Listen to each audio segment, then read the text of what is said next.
such a time as this. And welcome back to For Such a Time as This, the place where there is no such thing as a silent witness. Here at For Such a Time as This, we try our best to be a voice of reason and truth in this dying culture as the culture continues to drift further and further away from God's truth. So we look at modern day events, current day events, and then we look at them through a biblical world view. Want to encourage people, go to our website. Go to our website for such a time as this .today, for such a time as this .today, not .com, not .org, .today. It is there. You can get our newest material and always be up to date with current events through a biblical lens. Set today's video up with the scripture.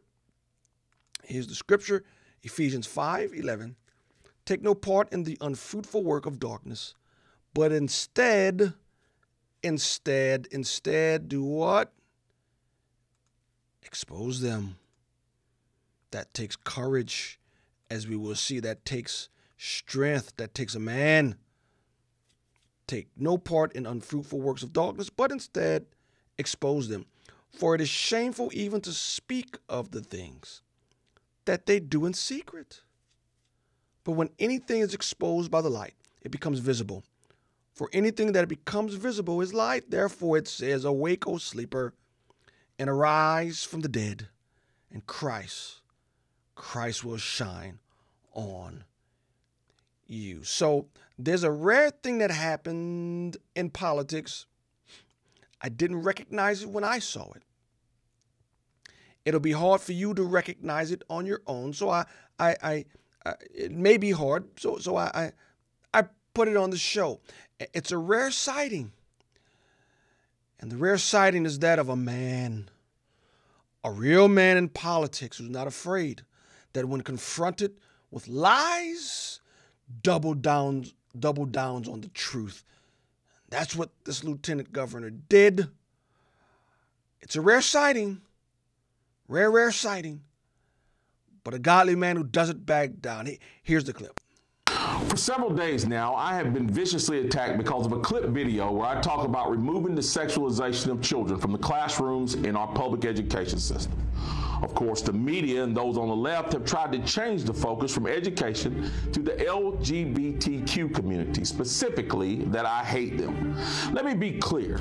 I will fight for and protect the rights of all citizens, including those in the LGBTQ community, to express themselves however they want.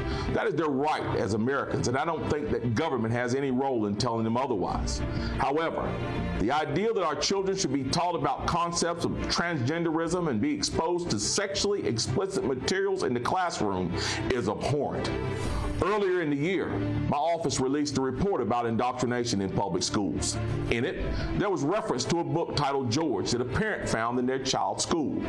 The book is recommended for elementary school students. The main character is a biological boy in elementary school who wants to remove his genitals so he can become a girl. This book is not the only example.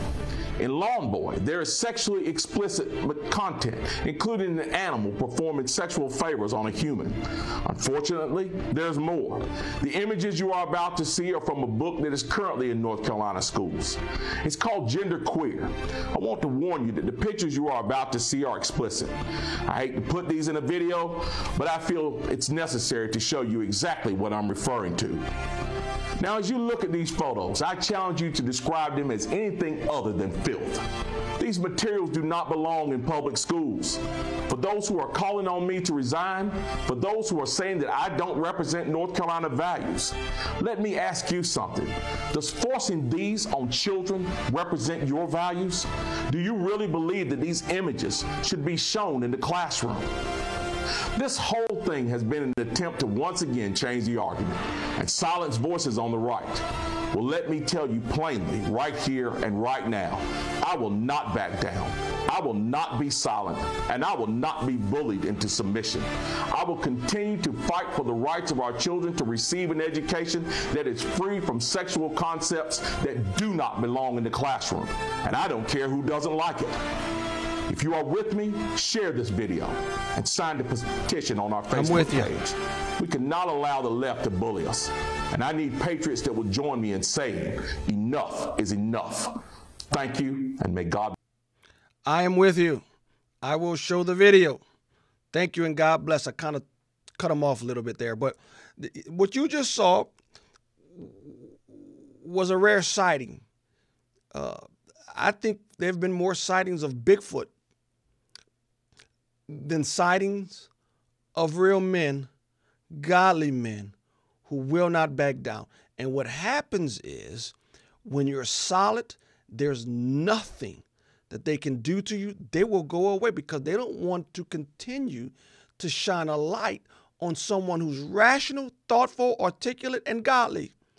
So North Carolina's Lieutenant Governor Mark Robinson. Now, I don't know him that well. Let me make sure I got it right. Yep, North Carolina Lieutenant Governor Mark Robinson. He will not back down, and that is rare when someone who is godly and articulate does not back down.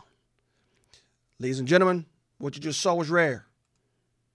It's about the occurrence is up there with Bigfoot. And that's a man who will not back down, a man who's on the scene for such a time as this.